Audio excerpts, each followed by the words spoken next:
Élite Science, la science autrement.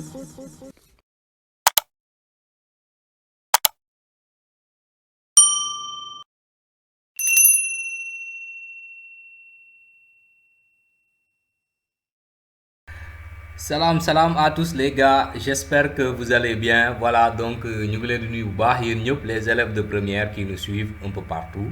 Voilà donc on vient avec vous avec votre nouvelle émission. Bon, on l'avait appelé samedi mat, maintenant c'est samedi science. Pourquoi? Parce que bientôt on vous proposera d'autres types de problèmes. Cette fois-ci des problèmes en physique, en chimie, voilà, ou bien en SVT. En tout cas, on ne fera que de sciences, comme on le dit, élite science, donc c'est la science autrement. Acha, on y va. Donc, on vous avait donné la fonction qui circulait un peu partout depuis hier. Donc, on dit que c'est une fonction à raccordement f de x définie par x carré plus 1 sur x plus 1 si x est inférieur ou égal à 0. X plus racine de x carré plus 1 si x est strictement positif. Maintenant, on note par CF la courbe représentative sur un repère orthonormé. Première question, on demande de déterminer le domaine de définition de f, puis de calculer les limites aux bornes de f. Deuxième question, on demande d'étudier la continuité de f en 0. Troisième question, on demande d'étudier la dérivabilité de f en 0. Quatrième question, on demande de montrer que CF admet une asymptote oblique en moins l'infini, puis d'étudier leur position relative, c'est-à-dire la position de la courbe et de l'asymptote. En cinquième question, maintenant, on vous dit de montrer que la droite d'équation y égale 2x est une asymptote oblique à CF en plus l'infini et d'étudier leur position relative. Je sais les gars, vous vous dites que c'est un problème assez simple, basique. Comme ni ma leen ko waxee rek, on va démarrer soft. Après, voilà, donc jusqu'à ce que nous rôdons et on va augmenter la dose, Inch'Allah. Ne vous inquiétez pas, tout va bien se passer, Inch'Allah. Ok, Atia, on y va. Donc, pour la première question, on demande le domaine de définition, voilà, de f, de calculer les limites aux bornes. Bien, donc on va prendre les deux raccordements. On va prendre le premier raccordement, en haut, on l'appelle f1, d'accord. Donc, f1 de x égale x carré plus 1 sur x plus 1. Les gars, on vous initie à l'étude de fonction. On essaie de faire doucement. On va essayer de faire doucement comme ça. Pour comprendre parce que aussi ça ne sert à rien nous gars donc on prend le premier raccordement, on l'appelle donc f1 de x. On va déterminer son domaine de définition.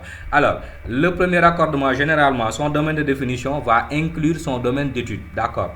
Le domaine d'étude c'est x inférieur égal à 0. Donc ce raccordement va exister si et seulement si d'abord x inférieur égal à 0 qui correspond à son domaine d'étude.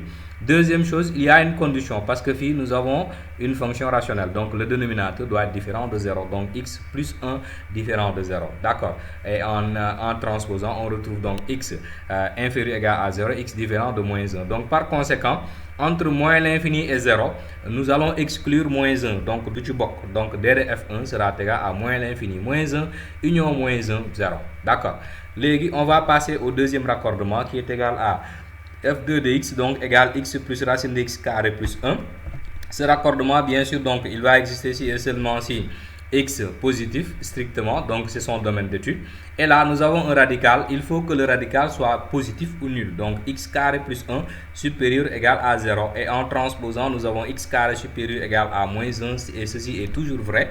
Par conséquent, le domaine de définition va correspondre au domaine d'étude, donc qui est égal à 0 plus l'infini, d'accord. Le domaine de définition de la fonction, ce sera la réunion des deux domaines, donc le domaine 1 et le domaine 2. Si on fait la réunion, donc nous avons moins l'infini moins 1 union moins 1 0 fermé union 0 ouvert plus l'infini. Les les filles, regarde, la seule valeur qu'on ne prend pas c'est moins 1, n'est-ce pas? Voilà, ouvert ici, ouvert là. Fille, 0 on l'a pris, on l'a pas pris ici certes, mais 0 fait partie maintenant des valeurs qu'on peut prendre. Par conséquent, on peut simplifier cette écriture et dire donc que c'est égal à moins l'infini moins 1 union moins 1 plus l'infini. Beaucoup de les gars, c'est à vous aider avec la question sur les limites aux bornes. Parce que tu as beau limite aux bornes, on peut considérer 0 comme borne, alors que 0 ici n'est pas une borne. 0 a été pris, n'est-ce pas? Donc, ci bir la bokk kon nak nekul luñu dindi. Donc, nous avons seulement exclu moins 1. Motax ma bind le r privé de moins 1. Donc, c'est moins 1 seulement qui n'a pas été pris. Et là, r privé de moins 1. Donc, c'est bien sûr moins l'infini, moins 1 ouvert, union moins 1 plus l'infini. D'accord. Acha, on y va pour la deuxième question. Ça, ou toujours c'est la même question. C'est-à-dire les limites aux bornes de DDF. Maintenant, pour la limite en moins l'infini, toujours on regarde le raccordement. Donc, moins x inférieur égal à 0. Donc c'est lui qu'on doit prendre pour aller vers moins l'infini. D'accord. Donc nous disons et la limite, et ça c'est une fonction rationnelle. Donc en plus l'infini, on prend toujours les monomes du plus haut degré. Ici on a x carré et x. En simplifiant, nous avons limite quand x tend vers moins l'infini de x qui est bien sûr égal à moins l'infini. Et là, on va prendre la limite en moins 1 maintenant. Moins 1, on sait que il y a un problème là-bas, c'est une valeur exclue, mais il faut qu'on calcule sa limite. Bien sûr, on aura une limite à gauche et une limite à droite. C'est juste pour nous comprendre. Si on prend le numérateur, sa limite, on donne 2. Si on prend le dénominateur, la limite donne 0. Par quotient, donc nous avons la forme roi, c'est-à-dire réel sur 0, qui est égal à infini. Maintenant, infini plus le ou le moins, tout ça, c'est le signe du dénominateur qui va nous informer. D'accord. On va prendre le signe du dénominateur. Donc, en posant x plus 1 égale 0, x égale moins 1. Maintenant, qu'est-ce qui se passe? Si on est à gauche de moins 1, donc x plus 1 va tendre vers 0 moins. D'accord. Donc, et là, la limite donc, va tendre vers moins l'infini parce que nous aurons réel 2 sur 0 moins, donc qui sera égal à moins l'infini. D'accord. Et si x tend vers la droite de moins 1 maintenant, et x plus 1 donc va tendre vers 0 plus, et là par conséquent nous aurons donc la limite en 1 plus, donc la limite à droite de 1 qui est égale à réel sur 0 plus qui est égal donc à plus l'infini. Donc voilà pour la limite ou bien pour les limites en moins 1.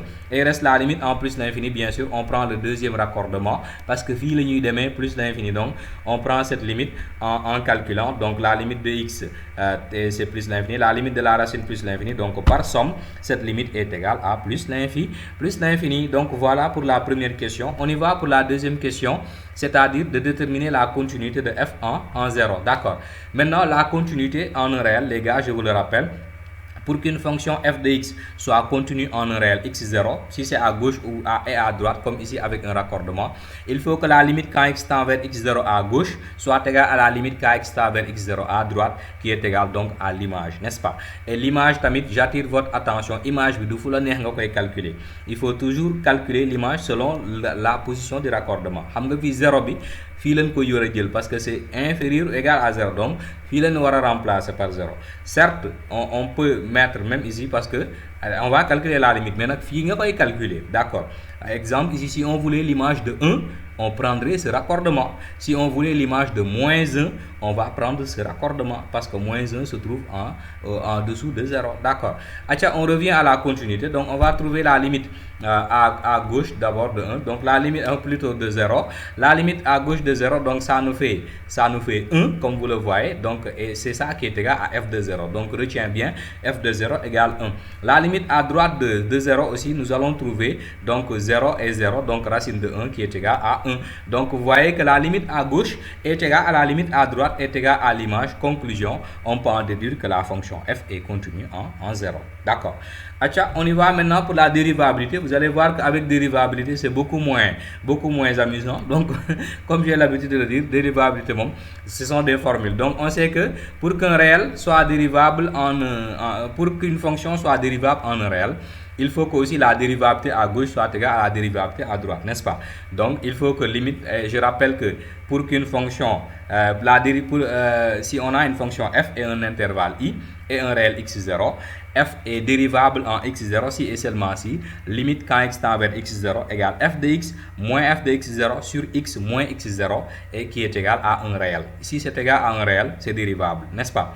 Et aussi pour la dérivabilité en un réel, si c'est à gauche à droite comme sous nos cas, il faut que le nombre dérivé à gauche soit égal au nombre dérivé à droite. S'ils sont différents, c'est impossible. Les on a f de x moins f de x0. On a f de 0 égale 1. Donc on regarde la dérivabilité à gauche de 0. Donc on prend celui-là. Donc f de x est là. F de x0 sur x moins 0, ça fait x. Et là, on réduit au même dénominateur sur le numérateur. Donc, comme vous le voyez, on enlève la parenthèse. Nous avons donc moins x moins 1. Et là, on simplifie les moins 1. Il va nous rester x carré moins x sur x plus 1 sur x. Et là, on peut factoriser par x et avoir x facteur de x moins 1 sur x plus 1. Le tout sur x. Donc, on va simplifier. Mais on va descendre ça tout simplement. Donc, diviser, c'est multiplier par l'inverse. Donc, on multiplie par 1 sur x. Et là, c'est plus facile à comprendre. Donc, b avec b, on simplifie. Il va rester donc limite quand x tend vers 0 moins 2x moins 1 sur x plus 1 en remplaçant par 0, on retrouve moins 1. Donc, conclusion partielle, parce que conclusion totale, ce sera quand on verra que la limite, quand on va comparer la dérivabilité à gauche et la dérivabilité à droite. Pour l'instant, on peut en déduire que la fonction est dérivable à gauche parce que la limite de f de x moins f de x0 sur x moins x0 est égale à un réel. D'accord. Si c'était infini, on va dire que ce n'est pas dérivable, n'est-ce pas? Voilà, mais comme c'est un réel, c'est dérivable. Même si c'est 0, ça c'est dérivable. D'accord. Atia, on y va pour la dérivabilité à droite maintenant. On va voir à droite, on prend le raccordement de droite bien sûr. Donc nous avons x plus racine de x carré moins plus 1 moins 1 sur x. Et là, si on prend le numérateur, on aura 0. Si on prend le dénominateur, on aura 0. Donc par quotient, nous avons une fi. On va lever l'indétermination ensemble. Donc on va juste, vous allez voir, nous allons isoler ici. Donc on isole le x, on lui donne son dénominateur. Donc c'est x sur x plus racine de x carré plus 1 moins 1 sur x. Et là, donc ce sera plus facile après à travailler. Donc limite moom les gars, xool leen lu gën a gaaw rek. Comme le disait Einstein, le plus important ce n'est pas la connaissance mais c'est l'imagination. Donc il faut avoir beaucoup d'imagination pour le calcul de limite. D'accord. Donc après ici on simplifie x sur x qui donne 1 et là on peut voilà donc plutôt rendre rationnel. On utilise l'expression conjuguée parce que en élevant au carré le 1 va partir, n'est-ce pas? Donc directement on va faire cela. Donc et là donc on aura 1 plus x carré parce que 1 moins 1 0, n'est-ce pas? Il va rester x carré et x kon gis nga li ñu bëggoon def. Donc nous avons simplifié et là en remplaçant par 0 on se retrouve avec 0 sur tout ça, ça donne 0 parce que c'est 0 sur 2, ce sera 1 qui va rester. D'accord. Donc conclusion partielle aussi. On peut dire que f est dérivable à droite de 0 parce qu'on a trouvé un réel. D'accord. La dérivabilité en 0 ci boppam. Regarde, le nombre dérivé à gauche c'est égal à moins 1. Le nombre dérivé à droite est égal à 1. Donc il y a un petit problème. Le nombre dérivé à gauche est différent du nombre dérivé à droite. Donc conclusion générale, la fonction n'est pas dérivable en 0. Parce que si on avait une égalité, on dirait que c'est dérivable. Mais malheureusement, la fonction n'est pas dérivable en 0. Généralement, on vous demande une interprétation graphique. Vous savez que si le nombre dérivé à gauche est différent du nombre dérivé à droite, la fonction ou bien la courbe CF admet un point anguleux à l'abscisse x0, n'est-ce pas? À l'abscisse x0, nous avons un point anguleux qui est formé par deux demi-tangentes obliques. Les gars, je vais revenir sur la dérivabilité. Je vais faire une petite vidéo là-dessus, vous expliquer rapidement comment ça se passe. D'accord. Surtout avec interprétation géométrique, ça c'est très important. On y va, les tangentes. L'équation d'une tangente, ça vous l'avez vu. Donc c'est y égale f' de x0, facteur de x moins x0 plus f de x0. Les formules là, vous devez réciter ça par cœur. Rien qu'on va comprendre. D'accord. Donc ici on va l'appliquer. L'équation de la demi-tangente à gauche. Nous connaissons le nombre dérivé à gauche, donc nous allons calculer son équation. Donc nous avons f'g de x0 qui est égal à moins 1. X moins x0, ça fait toujours x, plus f de 0 qui est égal à 1. Donc l'équation de la tangente c'est moins x plus 1. À gauche, l'équation de la tangente maintenant à droite, le nombre dérivé c'est 1, donc rapidement vous allez voir que c'est x plus 1, n'est-ce pas? Donc c'est pas très difficile à comprendre. C'est bon les gars, allez on avance, on va essayer de voir que la courbe admet une asymptote oblique en moins l'infini et d'étudier la position relative. Les gars, pour montrer qu'une courbe admet une asymptote oblique, c'est pas très compliqué. Mon moins branche infinie, n'est-ce pas? Donc vous commencez par calculer la limite quand x tend vers l'infini plus ou moins donc de f de x sur x et on trouve un réel a. Après on prend limite quand x tend vers plus ou moins l'infini de f de x moins a et on va trouver b pour dire que maintenant la droite y d'équation ax plus b est une asymptote oblique. Donc moom la ñuy appliquer ici. Si on nous avait donné une droite directe comme la deuxième question, donc on applique directement f de x moins y, sa limite quand x tend vers moins l'infini, on dit que c'est égal à 0. Formule les gars, il faut mouiller, n'est-ce pas? Donc les formules doivent être bien apprises. Aïwa, donc on y va pour cette partie. On va calculer donc f de x sur x quand x tend vers moins l'infini. Comme moins l'infini, f de x c'est ça. Donc on va faire comme tout à l'heure, on multiplie par l'inverse et on va mettre le x sur le dénominateur. Et là, vous allez voir que c'est une limite en l'infini. Donc on prend les monomes du plus haut degré. Donc c'est x carré. En simplifiant, ça fait 1. On vient de trouver notre a qui est égal à 1. D'accord. Maintenant, ax ce sera x, n'est-ce pas? Donc ça nous fait moins x. Maintenant, en calculant la limite quand x tend vers l'infini de f de x moins x, ici on réduit au même dénominateur, comme vous le voyez, avec x plus 1. Et là, qu'est-ce qu'on fait? On va développer et on aura donc 1 moins x sur x plus 1 quand x tend vers moins l'infini. Toujours la même chose, les bonhommes du plus haut degré. Donc nous avons une fonction homographique. Rapidement, on prend moins x sur x. Donc ici, ça nous donne moins 1. Donc nous venons de trouver notre b. Et par conséquent, la droite d'équation y égale ax, c'est-à-dire x fois 1, donc x plus b, b qui est égal à moins 1, donc y égale x moins 1 est une asymptote oblique donc à CF, mais en moins l'infini, d'accord? Plus l'infini, dinañ xool après, parce qu'on nous a donné quelque chose, n'est-ce pas? Bien, donc nous allons étudier la position de la courbe par rapport à l'asymptote sur moins l'infini 0. Qu'est-ce que nous avons? Donc nous avons f de x moins y, donc comme vous le voyez ici, après nous allons donc réduire au même dénominateur, n'est-ce pas? Donc après là, nous avons a moins b, facteur de a plus b, ce qui va nous donner donc a carré moins b carré. Maintenant, avec le signe moins, on aura x carré plus 1, d'accord? Et là, les x carrés vont sauter, il va rester 2 sur x plus 1. Donc, et là, on va étudier le signe de ça. Bon, comme 2 est déjà positif, le signe va dépendre de x plus 1. En posant x plus 1 égale 0, on a x est égal à moins 1. On peut maintenant, grâce à un tableau de signes, regarder un peu ce qui se passe. Donc, à gauche de moins 1, ce sera négatif, bien sûr. Et à droite de moins 1, ce sera positif. Maintenant, je te rappelle que nous sommes sur moins l'infini 0. D'accord? Quand 0 se trouve ici. Donc nous avons deux parties. Nous avons une partie négative entre moins l'infini et moins 1.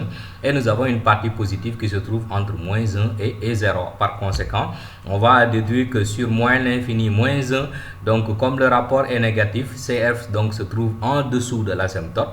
Parce que si le signe c'est négatif, donc ça se trouve en dessous.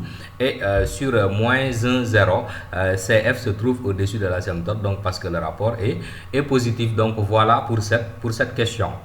Bien, on répond à la question suivante. Donc on doit de montrer, et je crois que c'est la dernière question, donc que la droite d'équation y égale 2x est une asymptote oblique à CF, cette fois-ci en plus l'infini, et on demande d'étudier les positions relatives. Allez, on y va. Donc on va faire direct f de x moins y, n'est-ce pas? Donc si on soxlawul branche infini, on fait direct f de x moins y. Donc c'est x plus racine de x carré plus 1 moins 2x. En faisant la différence, donc ici on retrouve racine de x carré plus 1 moins x, parce que x moins 2x ça fait moins x. Maintenant cette limite tend vers plus l'infini, moins x tend vers moins l'infini. Par somme nous avons une fi, on va lever l'indétermination. Regardez, ici nous avons a est égal à 1, alpha est égal à moins 1. Donc en faisant racine b est égal à racine de a égale alpha, donc on va prendre l'expression conjuguée, n'est-ce pas? Comme avec le calcul des limites. Dans le forum, on a mis plein de documents sur ça. Vous allez voir. Donc on va prendre l'expression conjuguée au numérateur comme au dénominateur. L'expression conjuguée de racine de x carré plus 1 moins x, c'est racine de x carré moins 1 plus 1 plus x. On le prend au numérateur comme au dénominateur et on élève les parties au carré pour avoir x carré plus 1 moins x carré sur ça et là. Donc on aura 1 sur tout ça. Donc on sait que limite de 1 c'est 1 et ça s'entend vers plus l'infini par quotient. Donc nous avons 0. Nous avons réel sur infini qui est égal donc à 0. Et comme la limite de f de x moins y quand x tend vers plus l'infini est égal à 0. Donc conclusion, la droite d'équation y est égale à 2x. Est une asymptote oblique donc à C2 CDF. Voilà, maintenant on va étudier la position relative entre la courbe et son asymptote sur 0 plus l'infini toujours. On va faire toujours f de x moins y. On l'avait déjà fait, donc on avait racine de x carré plus 1 moins x. Donc nous allons essayer de trouver le signe en posant cela et en essayant de résoudre. Comme on sait que x est positif, donc là la condition est établie, on peut élever direct au carré et avoir, donc ça nous fait x carré plus 1 égale x carré. Et là en simplifiant, on retrouve 1 égale 0 et ça c'est absurde, n'est-ce pas? Par conséquent, donc ça c'est toujours différent de 0, ce n'est jamais égal à 0. Cette équation n'a pas de solution si on pose que c'est égal à 0. Donc comme c'est toujours différent de 0, on va étudier le signe, c'est ça qui va nous intéresser, n'est-ce pas? Je crois même on pouvait aller directement là-bas, mais c'est ça le chemin réglementaire, raison pour laquelle je vous montre ce qu'il faut faire. Après, si vous rencontrez un cas spécial, vous pouvez passer par autre chose, ou bien référez-en à vos profs, donc ils vont vous donner peut-être une méthode plus simple que ça. D'accord, on va chercher le signe, ça c'est un radical, donc on élève au carré avec une différence, n'est-ce pas? Donc on élève chaque membre au carré, nous allons avoir x carré plus 1 et ici on aura x carré. carrés. En faisant la différence, nous avons 1 qui est positif. La différence des carrés est positive. Par conséquent, donc racine de x carré plus 1 est toujours supérieure à x et la différence est toujours positive.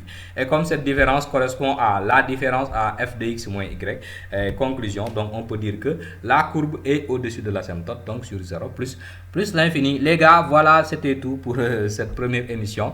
J'espère qu'elle vous a plu. Partagez, voilà, donc faites passer la nouvelle. Elite Science est là, donc on est là pour faire la promotion de la science auprès de tout le monde, n'est-ce pas? Allez,